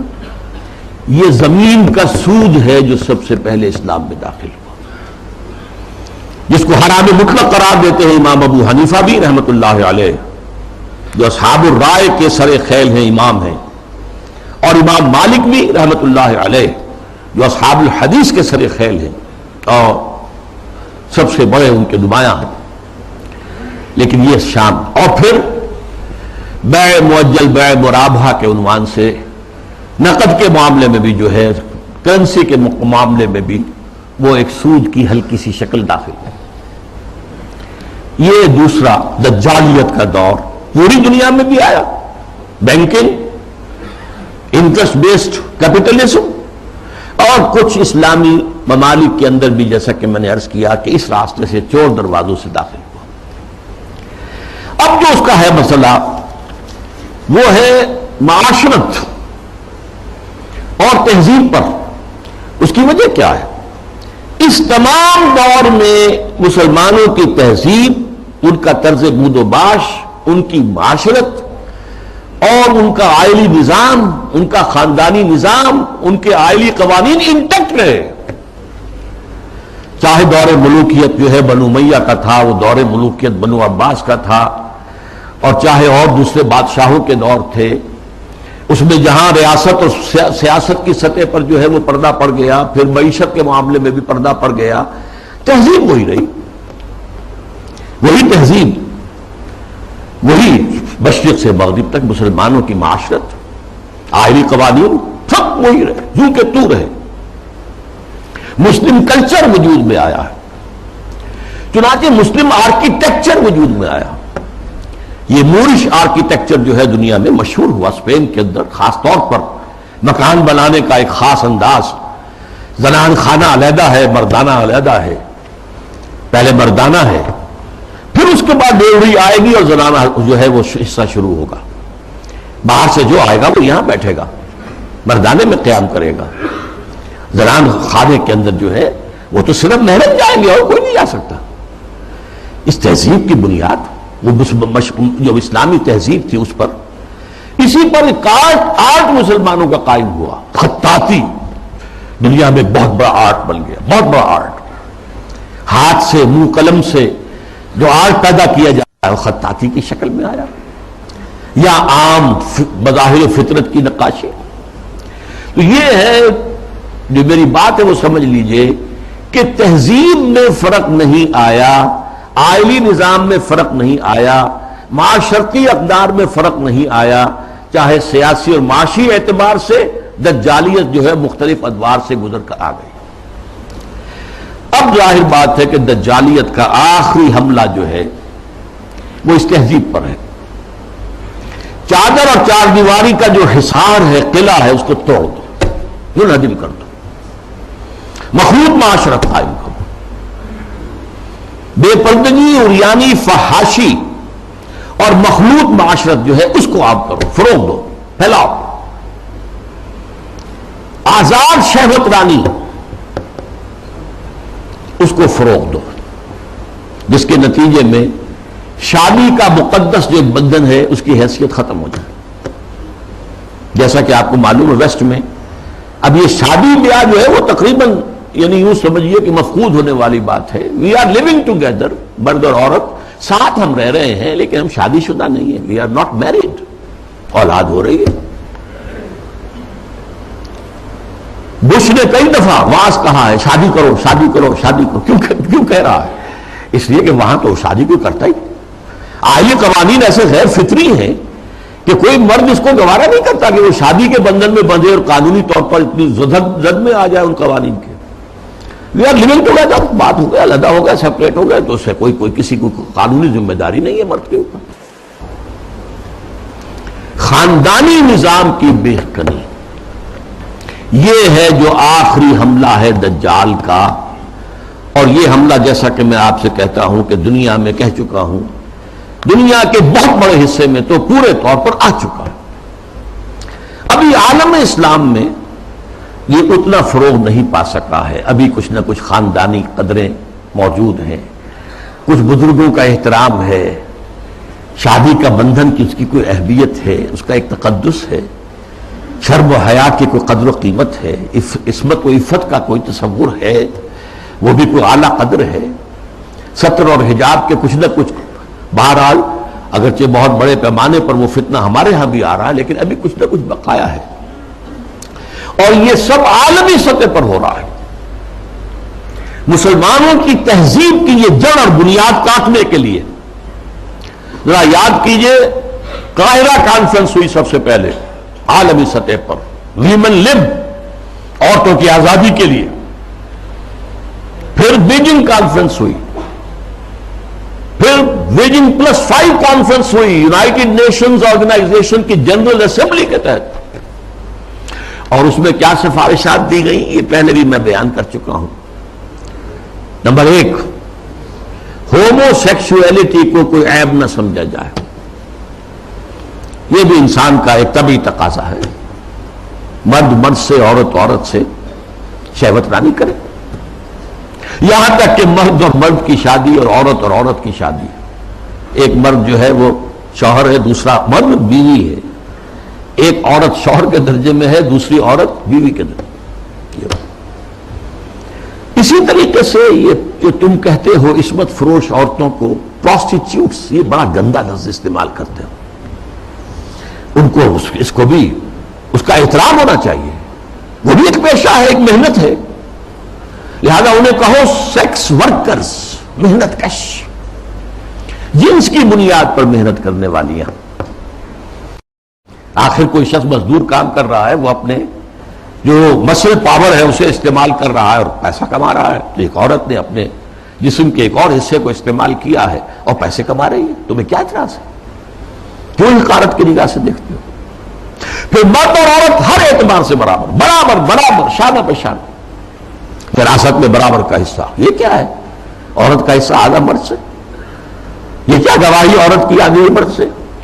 کیا تو کی برابر، اور عورت اگر شادی کر کے تمہارے گھر میں آباد ہو جاتی ہے تو اگر وہ گھر کا کام کاج کرے گی تو اجرت لے گی اس پر، اس کو حق حاصل ہے۔ اور اسی طریقے سے اگر وہ پریگننسی کی مصیبت جھیلتی ہے اور چائلڈ برتھ کی تکلیف اس پر بھی اجرت طلب کر سکتی ہے شوہر سے۔ اور نمبر 3، اگر ہم بستری کے لیے مرد جو ہے اصرار کرے جبکہ عورت انکار کر رہی ہو تو اس کو بھی ریپ کہا جائے گا، زنا بالجبر کہا جائے گا، میریٹل ریپ، یہ شادی کے اندر بھی ریپ کا تصور ہے۔ یہ ہیں وہ چیزیں جو آج عالمی سطح پر بے پردگی، فحاشی، یہ تو یوں سمجھیے کہ اب بڑی پیچھے رہ گئی باتیں، جو میں نے باتیں آپ کو بتائی ہیں یہ یونائٹڈ نیشنز کی جنرل اسمبلی کی سفارشات میں شامل۔ اب دیکھیے، شریعت کا ہمیں معلوم ہے کہ دار و مدار یا اساس یا بنیاد جو ہے 2 چیزوں پر ہے، بنیادی۔ دو اضافی چیزیں بھی ہیں، لیکن جو بنیادی ہیں سب کے نزدیک، قرآن اللہ کی کتاب اور سنت اللہ کے رسول کی، یہ سارے قوانین کا جو استنباط کیا جائے گا وہ ان دو چیزوں سے۔ دو اضافی چیزیں کیا ہیں؟ اجماع اور قیاس، اجتہاد، لیکن بنیادی دو ہی ہیں، قرآن اور سنت رسول۔ لیکن خاص طور پر جب تہذیب کا معاملہ آتا ہے، تہذیب کے معاملے میں قرآن، سنت رسول، اور سب سے اہم ہے رسول سے محبت، رسول کی تعظیم، وہ مرکز ملت ہے دائم اور قائم ہمیشہ کے لیے۔ مرکز ملت وہ ہے اللہ کا رسول ہے صلی اللہ علیہ وسلم۔ ان کی تعظیم میں کمی ہوگی تو دین کی جڑ ختم ہو جائے گی، تہذیب ختم ہو جائے گی۔ ان کی اطاعت ہی نہیں، اتباع، ان کا اتباع اگر نہیں ہوگا تو تہذیب اسلامی نہیں رہے گی۔ پھر میں آپ کو اقبال کا شعر سنا رہا ہوں، وہ مصطفیٰ پر اساں کھینچ رہا کہ دی ہماؤس، اگر بہون رسیدی تمام دونہ بیست۔ یہی وجہ ہے، دیکھیے ویسے تو یہ مضامین سورہ حجرات کے درس میں نے تفصیل سے بیان کیے ہیں، مرکزی شخصیت جو ہے ہمیشہ کے لیے امت مسلمہ کے اندر، باقی چھوٹی چھوٹی قیادتیں ادھر ادھر، کوئی پاکستان میں قائد اعظم بن گیا، کوئی بندو بن گیا، کوئی اور جو ہے وہ کارنو جو ہے وہ لیڈر بن گیا، یہ ہے سب، لیکن اصل لیڈر، اصل شخصیت، مرکزی شخصیت پورے عالم اسلام کے اندر وہ محمد رسول اللہ کے صلی اللہ علیہ وسلم۔ ان سے محبت، ان کی تعظیم، سوء ادب بھی نہ ہو جائے، ان کی آواز سے اوپر اپنی آواز کم کر دو گے تو سارے اعمال حق ہو جائیں گے۔ یا ایھا الذین آمنوا لا ترفعوا اصواتکم فوق صوت النبی ولا تجهروا له بالقول كجهر بعضكم لبعض ان تحبط اعمالكم وانتم لا تشعرون۔ میں تفصیل سے عرض کرتا رہا ہوں کہ صحابہ کے دور میں تو مطلب تھا حضور کی آواز سے اونچی آواز کر کے بات کرنا، اب کیا ہے؟ حضور کی بات کے مقابلے میں اپنی بات لانا۔ حضور نے تو یہ کہا نہیں میری رائے ہے، واہ، اگر آپ نے مان لیا کہ حضور نے یہ فرمایا ہے تو پھر آپ کون ہیں؟ یہ تمام اعمال صالحہ، ساری تمہارے کرتوت جو بھی تم نے کمائی کی ہے سب ضائع ہو جائیں گے، تمہیں پتہ بھی نہیں چلے گا۔ بھائی میں نے کوئی گناہ کبیرہ تو نہیں کیا، میں نے کوئی اور نہ زنا کیا، نہ شراب پی ہے، نہ کچھ اور کیا ہے۔ انتم لا تشعرون، تمہیں شعور بھی نہیں ہوگا، اور تمہاری ساری جو بھی اب تک کی کارگزاری ہے، تمہارے اعمال ہیں، وہ سب ہبط ہو جائے۔ اب دیکھیے اس پر ٹو پرونگڈ حملہ ہو رہا ہے مغرب سے۔ نمبر ایک، محمد صلی اللہ علیہ وسلم کی شخصیت کو مجروح کر دو، یہ کام پہلے بھی ہوا ہے، لیکن یہ بڑے مصنفین کی کتابوں میں ہوا، بڑے محدود پیمانے پر ہوا۔ اب جو ہوا ہے آپ نے دیکھا توہین رسالت کا معاملہ، اور جتنے بڑے پیمانے پر حضور کے کارٹون بنا کر شائع کیے گئے، انہوں نے دیکھ لیا ہے، ٹھیک ہے، عالم اسلام کا رد عمل کیا ہے؟ کوئی جلوس نکل آئے، کوئی توڑ پھوڑ ہو گئی، کوئی اپنا ہی بگاڑا، ہمارا کیا بگاڑا؟ اس اعتبار سے غور طلب بات یہ ہے، ایک بار جو ہے کاری کیا ہے انہوں نے اور دیکھ لیا ہے کہ ہے کوئی تھوڑے سے لوگ ہیں، کوئی دقیانوسی ہیں، کوئی جذباتی ہیں، ویسے بھی وہ لوگ عام طور پر ان پڑھ ہیں یا مولوی ملاٹے ہیں، بس ان کا اثر انہوں نے قبول کیا ہے۔ کسی حکومت نے کوئی قدم اٹھایا؟ حضور کی شخصیت کو بس کر اس کا ایک بہت بڑا مظاہرہ یورپ کے کتنے اخبارات نے وہ شائع کر دی، اور کسی طرف سے کوئی معذرت نہیں۔ اور دوسرا معاملہ یہی ہے کہ حدیث کا استخفاف کرو، اور سنت رسول جو ہے وہ اس کی حجیت کو ختم کر دو۔ اب دیکھیے اس پر جو ہے تفریق بین اللہ والرسل، اس کی پشت پر پورا عالم مغرب ہے، یہودی بھی، عیسائی بھی، اور سب سے بڑھ کر عالمی میڈیا، اس سے بھی بڑھ کر civil supreme power in earth the United States of America, وہ اس کی پشت پر ارب ارب ڈالر خرچ کیے جا رہے ہیں این جی اوز پر، اور ان این جی اوز کا کام کیا ہے؟ مسلم تہذیب کی بیخ کرنی۔ یہ جو ہنٹنگٹن نے کہا ہے کہ یہ ذرا لوہے کا چنا ہے، اس کو چبانے کے لیے ذرا لوہے والے دانت ہی چاہیے، ان الحدید بالحدید یفلح، لوہے کو تو لوہا ہی کاٹ سکتا ہے. نظام تعلیم کے اندر بنیادی تبدیلیاں کر دی گئی. پھر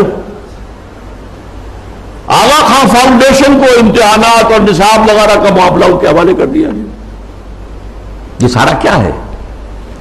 یہ امریکہ اور دوسری طرف عالم اسلام میں جو اس کے پٹھو بیٹھے ہوئے حکمران ماڈلز، روشن خیالی کے نام سے اور اعتدال پسندی کے نام سے جو پرچار ہو رہا ہے، جو ایوان صدر سے پرچار ہوتا ہے، حکومت کی سطحوں پر مختلف سطحوں پر پرچار ہو رہا ہے، اور سب سے زیادہ یہ کہ جب میڈیا کے اوپر جو پرچار ہو رہا ہے اور میڈیا کی جو پہنچ ہے اس کا آپ اندازہ کیجیے. اس کے ضمن میں خاص طور پر میں آپ سے ذکر کر دوں، جس طرح ہنٹنگٹن کا ذکر آیا ہے، ایسے ہی رینڈ کارپوریشن کی سفارشات چند مہینے پہلے وہ آئی. یہ سب سے بڑا ٹاپ کا تھنک ٹینک ہے امریکہ کا. اس نے تجزیہ کیا ہے، اپنے لوگوں کو بتایا، اپنی حکومت کو بتایا ہے کہ مسلمان سب ایک جیسے نہیں ہیں، مسلمان چار طرح کے ہیں. نمبر ایک ہے فنڈامنٹلسٹ، جو اسلام کو صرف ایک مذہب نہیں سمجھتے بلکہ ایک سیاسی، معاشی اور سماجی نظام بھی سمجھتے ہیں. ان سے تو ہماری جنگ ہے، ان سے ہماری دشمنی ہے، انہیں ہر قیمت پر ختم کرنا ہی کرنا ہے. یہ فنڈامنٹلسٹ ہے. نمبر دو پر ٹریڈیشنلسٹ ہیں، روایت پسند علماء، ان کے مدرسے ہیں، قال اللہ قال رسول ہے، انہیں نظام سے کوئی بحث نہیں ہوتی. تو یہ فی نفس ہی کہ یہ کوئی خطرناک نہیں ہے، لیکن اگر کہیں یہ فنڈامنٹلسٹ کے ساتھ مل جائے تو بہت خطرناک ہے. اس کی وجہ کیا ہے کہ انہیں جو ایکسپوژر حاصل ہوتا ہے، ہر جمعے کو لوگ آ رہے ہیں کھچے ہوئے، کچے دھاگے سے بندھے ہوئے آ رہے ہیں، اور وہاں پر ان کو جلسہ مل گیا، گفتگو ہو رہی ہے. کوئی اور جماعت جو ہے، کوئی سیاسی جماعت چھوٹا سا جلسہ بھی کرے گی تو کتنے کھکیڑ بول لے گی، پوسٹر شائع کرے گی، کچھ ڈڈورا پیٹے گی، کچھ اور کرے گی، اشتہار اخبارات میں دے گی. یہاں جو ہے کہ خود بخود ہو رہا ہے، کچے دھاگے سے بندھے آئیں گے سرکار میری. اور اکثر مسلمان آتے ہیں تو نہا دھو کر اچھے کپڑے پہن کر آتے ہیں تاکہ ایک اچھے ماحول میں خوشبو لگا کر آؤ، تاکہ اچھا ماحول ہو، پسینے کی بدبوؤں سے طبیعتیں منغص نہ ہو جائیں. تو یہ ٹریڈیشنلسٹ جو ہے ان کا ایکسپوژر بہت بڑا ہے. اگر یہ فنڈامنٹل ایگزام مل جائے تو بہت خطرناک ہے. پھر انہوں نے اس پر مشورہ بھی دیا ہے، ان کو ان کے باہمی مسلکانہ اور مذہبانہ جو اختلافات ہیں ان کے اندر لگائے رکھو، بھڑکاؤ ان کو تاکہ اور ادھر ادھر نہ دیکھ سکے. تیسرے نمبر پر اس نے کہا کہ ماڈرنسٹ ہے، ایسے دانشور ہیں کہ جو اسلام کی تعبیر ایسی کر رہے ہیں، اسلامی تہذیب کی، کہ جو ہماری تہذیب کے ساتھ کمپیٹیبل ہے، جڑ جاتی ہے، مل جاتی ہے، وہ ہماری تہذیب کے لیے کوئی چیلنج نہیں رہتی، وہ تعبیر. یہ جو ماڈرنسٹ دانشور ہیں، ان کو ضرورت ہے کہ ان کو سپورٹ کیا جائے، ان کی مدد کی جائے، اور خاص طور پر الیکٹرانک میڈیا میں ان کو ایکسپوژر دیا جائے. یہ نوٹ کیجئے، یہ ساری چیزیں جو ہو رہی ہیں، ڈانڈے کہاں مل رہے ہیں، کہاں سے آ رہی ہیں ہدایات، کس کی طرف سے پالیسی لائنز جو ہے فکس کی گئی. میڈیا پر ان کو ایکسپوژر دیا جائے، اس لیے کہ ظاہر بات ہے مسجد میں تو کوئی ان کی بات سنے گا نہیں، کون کھڑا ہونے دے گا ان کو ممبر پر. لہذا ان کے لیے ذریعہ جو ہے اس سے کہیں زیادہ وسیع اب ذریعہ ہمارے پاس میڈیا کا ہے، اس پر ایکسپوژر دو. چوتھے انہوں نے کہا کہ مسلمانوں میں بھی بڑی تعداد ہے جو خالص سیکولر ہو چکے ہیں، وہ تو ہمارے ہیں ہی ہیں. وہ سمجھتے ہیں کہ یہ نماز روزہ ہے تو بس انفرادی مسئلہ ہے، کوئی کرے نہ کرے، لیکن یہ ہے کہ اس کا ریاست سے، حکومت سے، قانون سے، تہذیب سے، تمدن سے کوئی واسطہ نہیں. یہ چار کیٹیگریز میں سے یہ 2+2 ہو گئے. ماڈرنسٹ اور سیکولرسٹ تو ہمارے ساتھی ہیں، اور یہ فنڈامنٹلسٹ اور ٹریڈیشنلسٹ، انہیں ٹیکل کرنا پڑے گا. سب سے بڑھ کر فنڈامنٹلسٹ کو، جو اسلام کو ایک نظام سمجھتے ہیں، سیاسی، معاشی، معاشرتی نظام، اور اس کے بعد یہ کہ یہ جو ٹریڈیشنلسٹ ہیں جن کا کہ اثر و رسوخ عوام کے اندر ہے، تو ان کو جو ہے اپنے باہمی اختلافات میں الجھائے رکھا جائے. اب میں چند مثالیں آپ کے سامنے پیش کر رہا ہوں اس کے جو مظاہر ہیں. ظاہر بات ہے کہ وہ تو مثالیں تو بے شمار ہو سکتی ہیں، لیکن اس وقت میں چند مثالیں دوں گا۔ دیگ کا چند چاول بتا دیتے ہیں کہ دیگ کا کیا حال ہے۔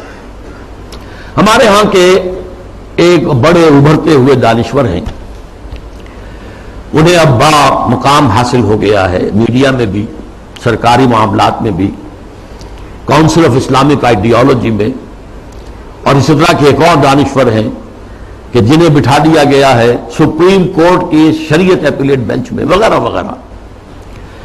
بہرحال وہ جو دانشور ہیں جن کا میں نے پہلے ذکر کیا، ان کی ایک بات سامنے آئی، یہ پردہ وردہ اسلام میں نہیں ہے، یہ کوئی مستقل حکم نہیں ہے، یہ تو ایک خاص زمانے کا کلچر تھا، کلچر ہے صرف، اس سے زیادہ اس کی کوئی اہمیت نہیں۔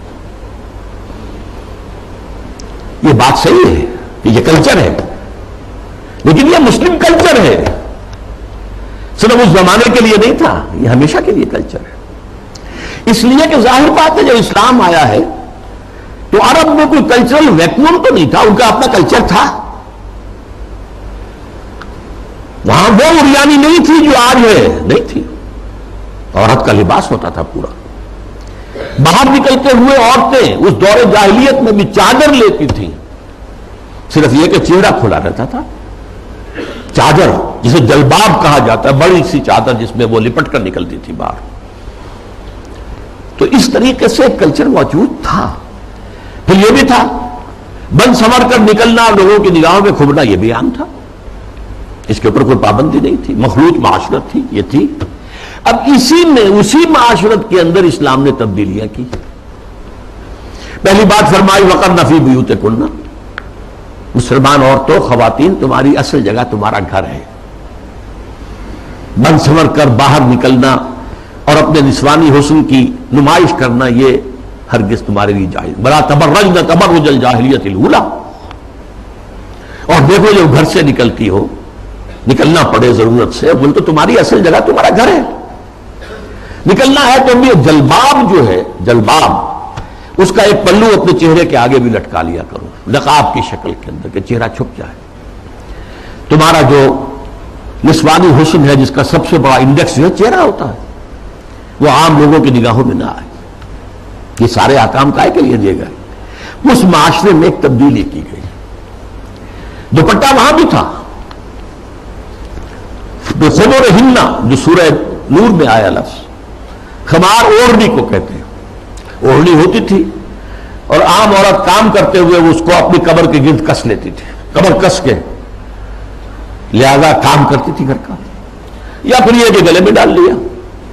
سر کو ڈھانپنا اور خاص طور پر جو اپنے سینہ ہے، سینے کو اس کے کور کرنا، یہ نہیں تھا، اس میں کہہ دیا تم اپنا جو ہے سر بھی ڈھانکو، اور وَضْرِبْنَ بِخُمُرِهِنَّ عَلَىٰ جُيُوبِهِنَّ، اپنے گریبانوں کے اوپر اپنی اوڑھنیوں کے بکل مارو، تاکہ جو عورت کا نسوانی حسن ہے اس میں ایک بہت بڑا حصہ یہ بھی ہے، اس کو مزید چھپاؤ۔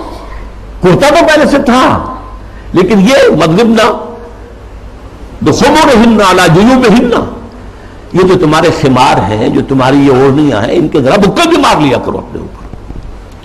اس نے وہ تہذیب پیدا کی ہے جس کا میں تذکرہ کر چکا ہوں کہ اس نے ہماری ایک طرز تعمیر بھی تبدیل کر دی، مردانہ اور زنانہ معاملہ، اور گھر بنانا، مورش آرکیٹیکچر خاص طور پہ دنیا کے اندر مشہور ہے، ٹاپ کے آرکیٹیکچرز پہ سے، اور پھر یہ سارا جو نظام بنا ہے، اور یہ چلا آیا، انگریزوں کے دور میں بھی نہیں ختم ہوا یہ، اور فرانسیسی کہیں گئے، کہیں اور گئے، کوئی اور پورچوگیز گئے، ڈچ گئے، وغیرہ وغیرہ، اطالوی گئے، لیکن یہ تہذیب کا جو یہ سٹرکچر تھا یہ قائم رہا، انٹیکٹ رہا۔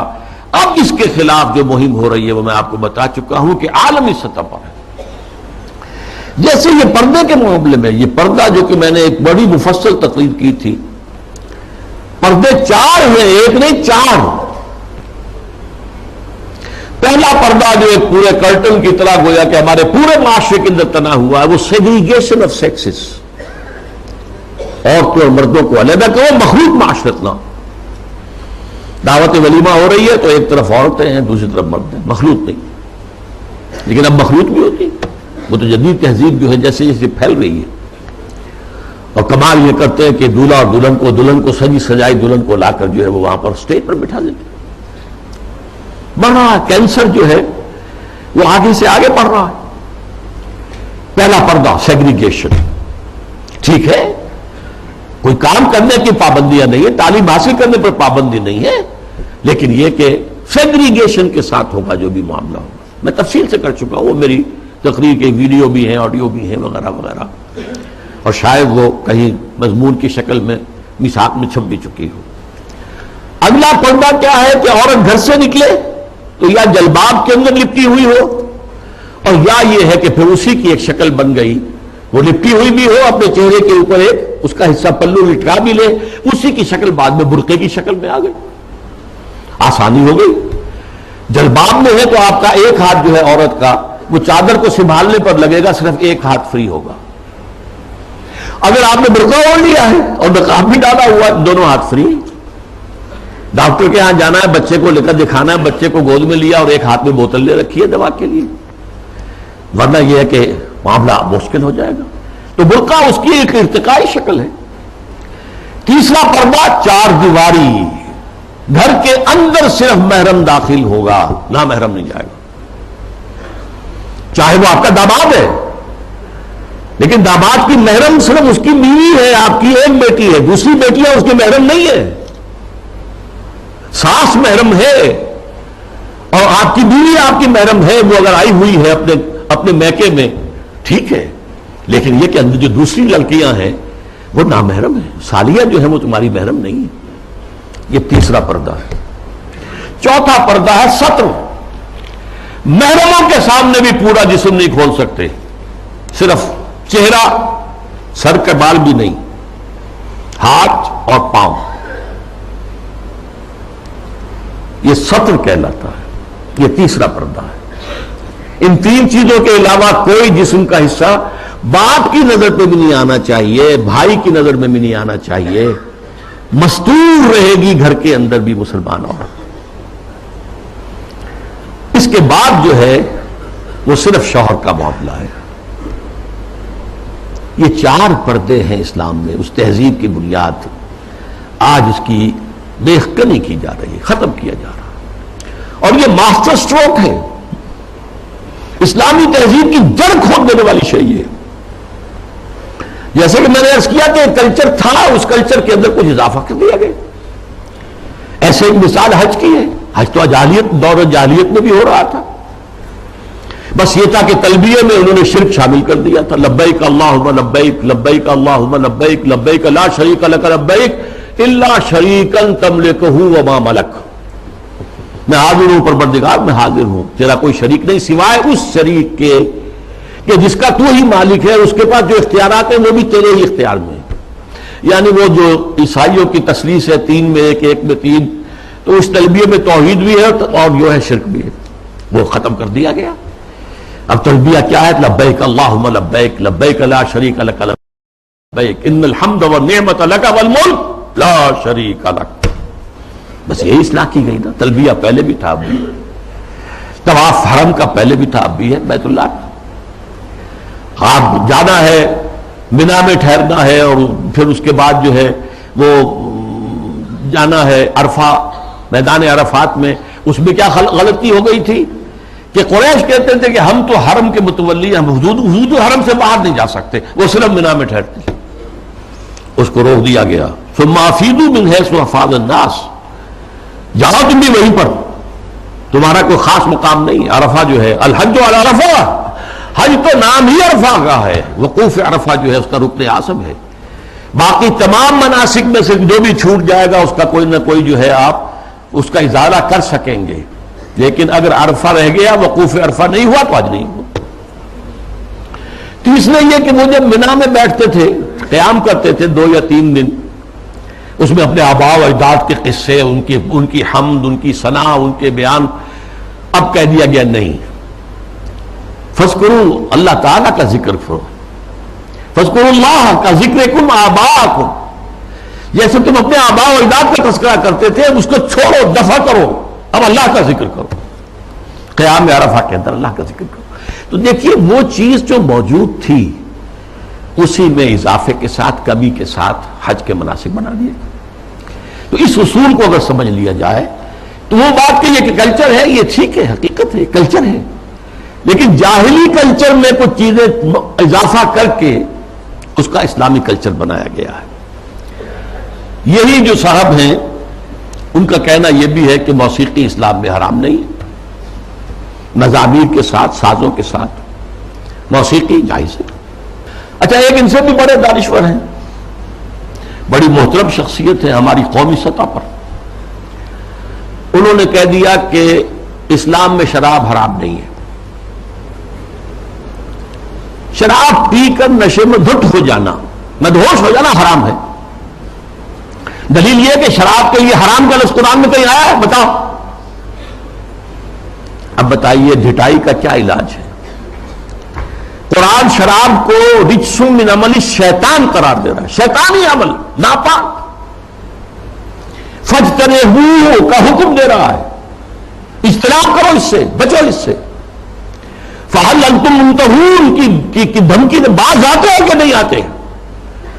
وہ کہہ رہے ہیں کہ حرام کا لفظ تو نہیں آیا، تو مطلقاً شراب حرام نہیں ہے. وہ حملہ کیا ہے؟ احکام حرمت شراب تدریجاً آئے ہیں، اس میں کوئی شک نہیں ہے. قرآن میں وہ آیت بھی ہے کہ اس میں کچھ نفع کا پہلو بھی ہے، لیکن اس کا جو نقصان دہ گناہ کا پہلو ہے وہ زیادہ ہے. سورہ بقرہ میں یہ بات فرما دی گئی، چھوڑ دی گئی بات. پھر کہہ دیا گیا نماز کے قریب نہ جانا جب شراب نوشی میں نشے کی حالت میں. اس کے بعد آخری حکم سورہ مائدہ کے اندر آ گیا. پھر یہ ہے کہ اسی پر اگر قیاس کریں تو کہا جا سکتا ہے زنا حرام نہیں ہے. کہاں کہا گیا کہ حرم علیکم الزنا؟ کہیں کہا گیا انما حرم اللہ الزنا؟ کہیں ہے قرآن مجید میں نہیں، حرام کا لفظ تو نہیں ہے. ولا یزنون سورہ فرقان کے آخری رکوع میں جو آیا تو یہ تو اللہ عباد الرحمن، اللہ کے بہت اونچے بندوں کا ذکر ہے. کیا ولا تقربوا الزنا؟ اس کا مفہوم تو یہ ہے کہ جہاں زنا ہو رہا ہو اس مقام کے قریب مت جاؤ، بس. مطلقاً زنا کے لیے تو نہیں. جیسی تعویل پرویز صاحب نے کی کہ ہاتھ کاٹنے کا مطلب کیا ہے. بہرحال ایک اور بات کہی جا رہی ہے اس وقت، سود کھانا حرام ہے، دینا تو حرام نہیں. کہاں قرآن میں لکھا ہوا؟ اب یہ تو سنت ہے جو بتاتی ہے. سنت نے فرمایا کہ شراب حرام ہے، نہ صرف شراب حرام ہے، کل مسکرن، جس سے بھی نشہ ہو جائے تو حرام ہے. چنانچہ سلفی علماء جو ہے خاص طور پہ سعودی عرب کے، وہ تو سگریٹ نوشی کو بھی حرام کہتے ہیں. تمباکو نوشی حرام، تدخین حرام، اس سے بھی ایک نشہ سا ہوتا. باقی یہ کہ یہ اصول ہمارے سامنے آیا، ہماری تہذیب کی بنیاد بنا. ما اسکرا کثیرہ فقلیلہ حرام. جس چیز کی زیادہ مقدار جو ہے وہ مدہوشی پیدا کر دے، نشہ پیدا کر دے، اس کی تھوڑی مقدار بھی حرام ہے. یہ نہیں کہ تھوڑی سی شراب پی لی جائے تو اس سے تو چستی آ جاتی ہے، اس سے تو ہاں ٹھیک ہے. قرآن نے بھی کہا کہ اس میں کچھ ہے منافع ہے، لیکن یہ کہ اس میں گناہ کا پہلو زیادہ ہے، اب اس کو حرام مطلق کر دیا گیا. بہرحال یہ ہیں وہ مثالیں جو میں نے دی ہیں تہذیبی سطح پر.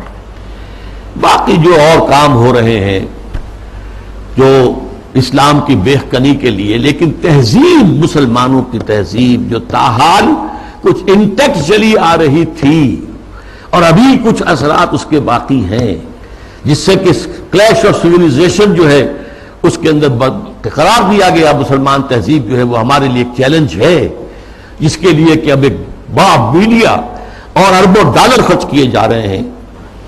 اسی میں ایک ہائر لیول پر ایک بات اور بھی ہے، اور یہ بہت سویپنگ ہے.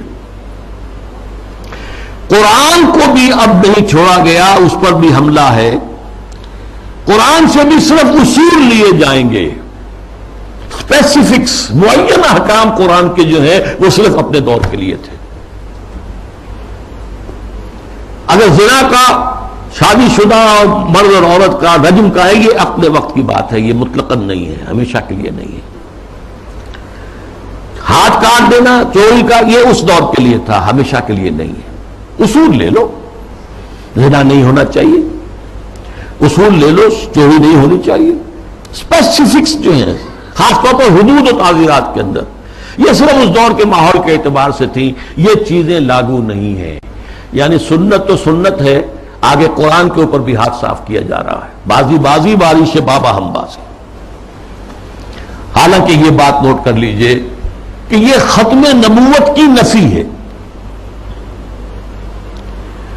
اس لیے کہ تکمیل نبوت و رسالت جو ختم نبوت کا لازمی تقاضا ہے، اس کا مطلب تو یہ ہے کہ ہدایت آخری آ چکی اور دین کی تکمیل ہو چکی۔ الیوم اکملت لکم دینکم واتممت علیکم نعمتی ورضیت لکم الاسلام دینا۔ اگر دین ابھی اس معنی میں مکمل نہیں ہوا تھا اور قرآن جو ہے لفظ لفظ اس کا اگر لازم نہیں ہے تو ابھی نبوت ختم نہیں ہونی چاہیے تھی، پھر تو ابھی وحی کا دروازہ کھلا رہنا چاہیے تھا، جیسا کہ غلام محمد قادیانی نے کہا۔ اگر تو یہ چیزیں جو ہے ابھی اور تمدنی ارتقاء کے ساتھ، حالات کی تبدیلی کے ساتھ خود قرآن کے اندر بھی کوئی رد و بدل ہو سکتا ہے، تو پھر گویا کہ ہم نے ختم نبوت کی مہر توڑ دی۔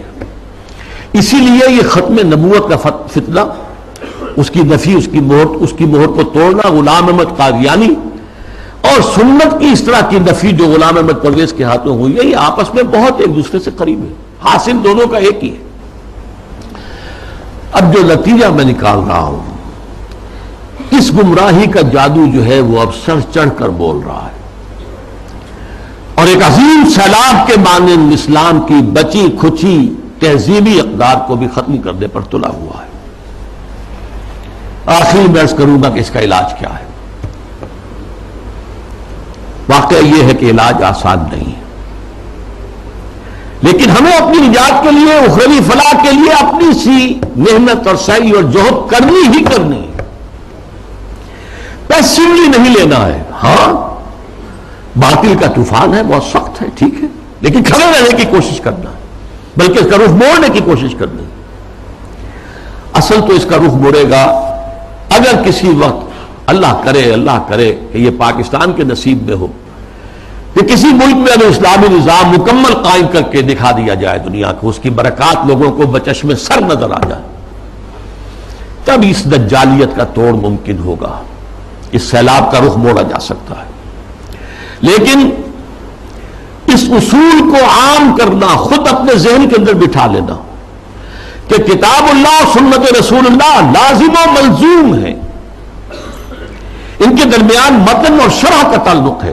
رشتہ جو ہے متن اور شرح، ایک متن ہے، ایک اس کی شرح ہے، اور اس کی حتی الامکان ہر مسلمان تبلیغ کرے، اسے پھیلائے اپنے رشتہ داروں میں، اپنے قریبی لوگوں میں، اپنے عزیزوں میں، جہاں کام کرتا ہے وہاں کے جو اپنے کولیگز ہیں ان میں۔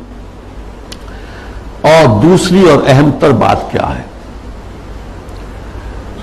ہم خود قائم رہے پورے کے پورے اسلامی اقدار پر، ہم اپنے گھروں میں اسلامی پردہ نافذ کریں، ستر و حجاب کے احکام نافذ کریں، یہ تو ہم کر سکتے ہیں۔ ابھی ہمارے ملک میں مصطفیٰ کمال پیدا نہیں ہوا، ٹھیک ہے، ایک شخص نے اس کو مشرف صاحب نے آئیڈیل قرار دیا، لیکن ابھی کسی نے پردہ جو ہے اس کو لازماً منسوخ نہیں کیا، جیسا کہ ترکی میں ہو گیا۔ لیکن یہ کہ اگر ہم نے کیا ہے تو خود کیا ہے، مغربی تہذیب کو خود اپنے سینے سے لگایا ہے۔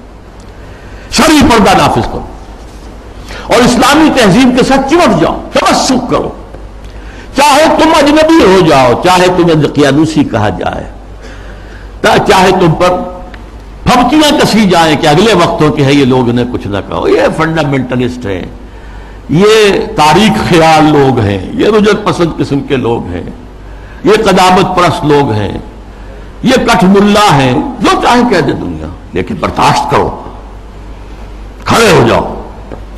وہی حدیث، اسی پر میں اپنی بات ختم کروں گا جو میں نے سنائی تھی، بدا الاسلام غریباً وسیعود کما بدا۔ آج اسلام کے غربت کا سب سے بڑا دور آ چکا ہے۔